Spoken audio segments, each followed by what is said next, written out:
Welcome to Inside Gaming. I'm Brian. It's the Weekend Roundup. Star Citizen celebrated a milestone this week. It's been 7 years since the game's Kickstarter launched on October 18th, 2012. Yeah, 7 years. That was a huge success. It raised more than $2 million. Since then, Star Citizen has raised another $238 million in crowdfunding, plus $46 million on top of that in private investment. People love the idea of a PC-based space exploration game, and it was headed by a legendary name in the industry, Chris Roberts, the man behind Wing Commander. It became the single highest crowdfunding venture of all time, not just video games, of anything. So, what have they actually released after 7 years? Well, it kind of became two things. The game actually split into a single-player campaign called Squadron 42. It's got big-name talent like Mark Hamill and Gillian Anderson and others. The last we heard, not expected to go into beta until sometime next year. Okay, but meanwhile, there is a very, very early version of the MMO game, also known as the Persistent Universe. The team just put out its so-called Alpha 3.7 update that added cave systems on planets. You can explore those, use a handheld mining tool to get resources. Sounds kind of No Man's Sky a little bit. You can also now rent ships with in-game currency, and there's a new map for its first-person shooter module. Oh, and it adds something called quantum enforcement devices that let you pull your ship out of faster-than-light-speed travel. But despite all that, the Persistent Universe game still has no release date, and some people have actually wondered if it will ever come out. You might remember back in May, Forbes put out an expose on the game's very troubled development. It quoted people who worked on the game who said it is suffering from massive feature creep and that the project's boss, Chris Roberts, basically has lost control of everything. Mark Day, a producer on Wing Commander 4 who runs a company that worked on Star Citizen, he kind of described how it happened. He said, as the money rolled in, what I consider to be some of Roberts' old bad habits popped up. Not being super focused, it had gotten out of hand in my opinion. The promises being made, call it feature creep, call it whatever it is, now we can do this, now we can do that, I was shocked. Even scarier, despite the fact that it's raised close to $300 million, Forbes reported that at the end of 2017, Roberts had just $14 million in the bank. He's since raised more money through things like selling ships to backers, more ships, but that is not a great sign. Some players have even sued the developer Cloud Imperium Games over all the delays. There was that one guy who spent $4,500 on ships, then he sued to try to get it back, and a court said sorry, but no. So yeah, we're 7 years into Star Citizen with no end in sight. The best that can be said is that they are definitely making something, but with no deadlines and no pressure to release anything in the near future, except for new ships to sell, I wouldn't get your hopes up. It's been 7 years. It's a game that I want to play. I want to play this game. You like the genre, right? Yeah, like my favorite show is Firefly, right? And I look for games where I can kind of recreate that feel. And to me, this is the closest I'll be able to get to that. Yeah. Where me and my friends can log on, we can run a ship together, fly around space, do jobs and whatnot. Right. But man, feature creep is a real thing. 7 years, that's like already you're getting close to development hell territory. And like there's no... It feels like he tried to make a very ambitious game, but at the same time, he had to create an entire development studio as well. And it doesn't seem like they were prepared to do that. Right, and to their credit, if you go to their YouTube page, they have a ton of videos with behind the scenes guys who are talking about what's going on and what they're working on. Right. I'm like, that's great. You're communicating with these people. But the fact that they keep making ships to sell to people feels a little. It feels a little weird. Like, why are you still doing this? Because they need money. Why do you still need? But you've raised almost $300 million. Why do you need more money? And they've run through it. That's the problem. And that's what disorganization will do. Yeah. That's what feature creep will do. Right. When there's nobody on top saying, "Hey, we need a game by X date," and like everybody hates that. Everybody hates deadlines, but they could use some deadlines. Yeah, absolutely. Anyway, moving on. It's finally happening. Red Dead Redemption 2 coming to PC. Rockstar made it official this week. The release date is November 5th. You can pre-order it, of course, via the all-new Rockstar Games launcher. Rockstar says it's going to have a bunch of graphical improvements like, and they give this crazy list, increased draw distances for better navigation, higher quality global illumination and ambient occlusion for improved day and night lighting, higher quality snow trails, tessellated tree textures, and improved grass and fur textures for added realism in every plant and animal. So you can lord it all over your console pleb buddies. Yeah, I got tessellated tree textures and you don't, commoner. Suck my higher quality snow trails. Higher quality snow trails. There's also some new bounty hunter missions, some gang hideouts, some shiny new weapons. It'll also be available for pre-order at the Epic Game Store, Green Man Gaming, GameStop, and Humble Bundle starting October 23rd. And you're like, Epic Game Store, is that an exclusive? They said for Steam users, it will show up there in December. Google has announced a launch date for Stadia. Well, part of it. Its Stadia Pro subscription service will be launched on November 19th. Now, at first, it'll only be accessible to those who order the Founders Edition or the Premier Edition. The standalone version of the Stadia Pro subscription will be available at a later date, and the free service, Stadia Base, is expected to launch next year.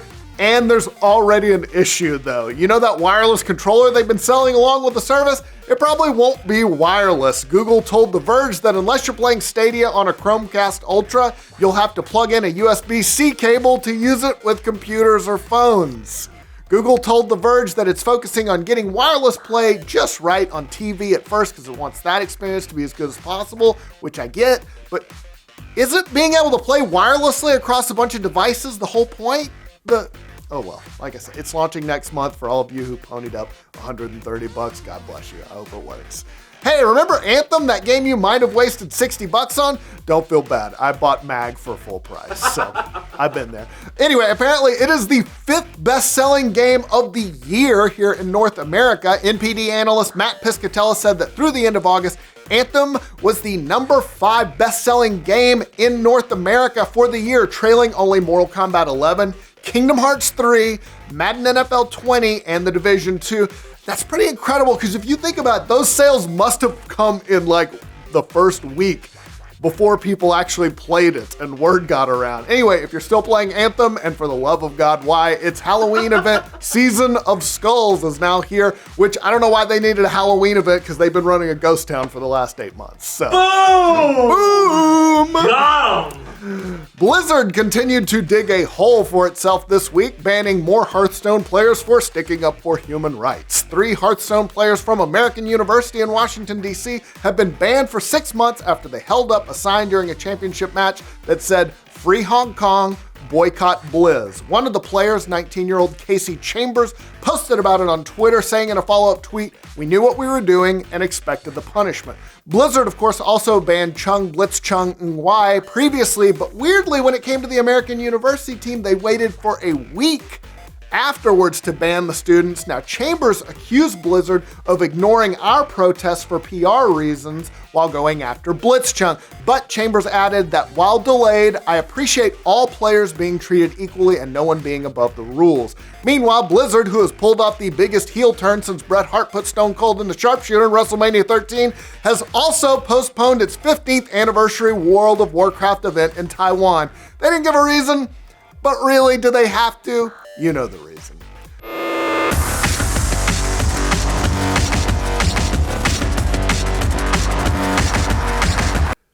My ass is killing me.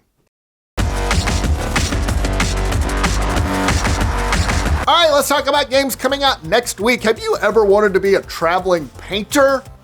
Do those exist? Well, you'll get that chance in Eastshade, where you'll explore an island that's named, coincidentally, Eastshade. Let me read the Steam description here. Capture the world on canvas using your artist's easel.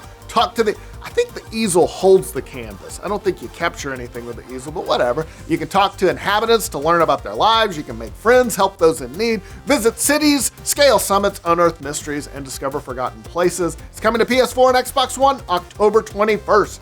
I've been looking forward to this one. It's The Legend of Heroes Trails of Cold Steel 3. In this game, you play Ron Schwarzer, who uncovers a dark plot that threatens your homeland. You gotta prepare a whole new generation of heroes as an instructor, kind of Fire Emblem-ish, at a new campus and guide them towards victory. Now, if you haven't played this, this is part of the amazing Trails series. It's one of my favorite JRPGs of all time. It's known for incredible world building, storytelling. There's always a delay in bringing these to the West because there's just so much text to translate, but it's always worth it. Legend of Heroes Trails of Cold Steel 3 is coming to PS4 October 22nd. The WWE is back with its latest installment, 2K20. In this version, controls are streamlined so new players can get into the game more easily, while experienced players can still enjoy a challenge. All the superstars are there. In addition, WWE 2K20 players will be able to compete as both male and female superstars in the My Career and mixed tag matches, while last year's popular 2K Towers returns with exciting new challenges, including a story-driven tower centered around the career of Roman Reigns. Just what we all wanted, more Roman Reigns. It's out for PC, PS4, and Xbox One October 22nd. The Park is a first-person psychological horror experience focusing on intense storytelling and exploration instead of, combat and action, because who wants that in a video game? As the sun sets over Atlantic Island Park, you must explore its dilapidated rides, and you're looking for your son. As darkness falls, you will experience panic and paranoia through a narrative written by a team of award-winning storytellers. It's out for the Switch October 22nd. Beholder 2 is an Orwellian adventure game where you are a new department officer within the ministry of a totalitarian state, like China. While you are poised to have an illustrious career and possibly you can become prime minister one day, it's not going to be easy. You got to make choices. Really cool art style here. I'm kind of looking forward to this one. It's out on PC already. It comes to PS4 October 22nd. Moons of Madness is a first-person story-driven cosmic horror game where the scientific exploration of Mars meets the supernatural dread of Lovecraft. You're Shane Newhart, an engineer stationed at Trailblazer Alpha. Your job is to keep the lights on until the transport ship arrives, bringing in a new team to take over. Of course, everything goes terribly wrong because it's a video game. With no hope of rescue, you'll be forced to explore your fears of isolation and paranoia. There's supernatural elements, there's horror elements. Looks cool. Comes to PC October 22nd. Tangle Tower is a puzzle game where you unravel a mystery by exploring a strange and twisted mansion. You got to discover clues, you got to interrogate suspects, you got to solve puzzles. It features a fully voiced and animated cast of characters, atmospheric original orchestral soundtrack, and beautifully digital painted environments to explore. It's out on PC and Switch October 22nd. Into the Dead 2 is a zombie action game where you journey through the zombie apocalypse in a race to save your family. Arm yourself with an arsenal of powerful weapons, do what it takes to survive. You're gonna maim, mow down, and massacre zombies, anything to keep moving in a world where no one is safe. How far will you go to make it out alive? I read that in the description. That was my favorite. I threw it in there. It arrives on the Switch October 25th. And just in time for Halloween, the Medieval remake is here. This updated version of the 1998 PlayStation game puts you as Sir Daniel Fortesque, a slightly inept and long dead knight, accidentally resurrected by his greatest enemy, the evil sorcerer Zarok. With a second chance to foil his greatest foe, he will once again set out to save the kingdom of Gallowmere and earn his place as a true hero. The Medieval remake is out on the PS4 October 25th.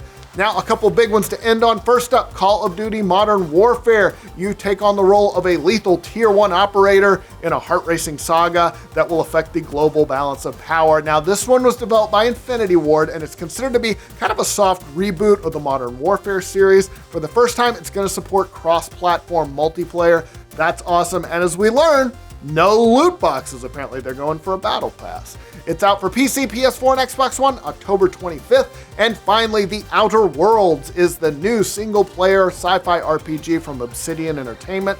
The game is set in an alternate future that diverged in 1901 when US President William McKinley is not assassinated, so then Teddy Roosevelt never succeeded him, and as a result, large business trusts dominate society in the future where megacorporations have begun colonizing and terraforming alien planets. As you explore a space colony, the character you decide to become will determine how this story unfolds. Now, the guys who created the Fallout series served as this game's directors, so there's a lot of hype behind this, a lot of expectation. It is out for PC, PS4, and Xbox One October 25th. All right, that's all the news we've got for you this week. Hope you have a great week. We will see you soon. Boycott's still in effect, boys. Unless you were living under a rock last week, you probably heard that Blizzard was in a bit of hot water. Like a thimbleful. They made headlines after suspending top Hearthstone player Blitzchung Nguyen for a whole year after making pro-Hong Kong statements after winning on air. Oh, and they took his prize money, too. And the internet promptly went nuts. That's the internet. Artist rendering.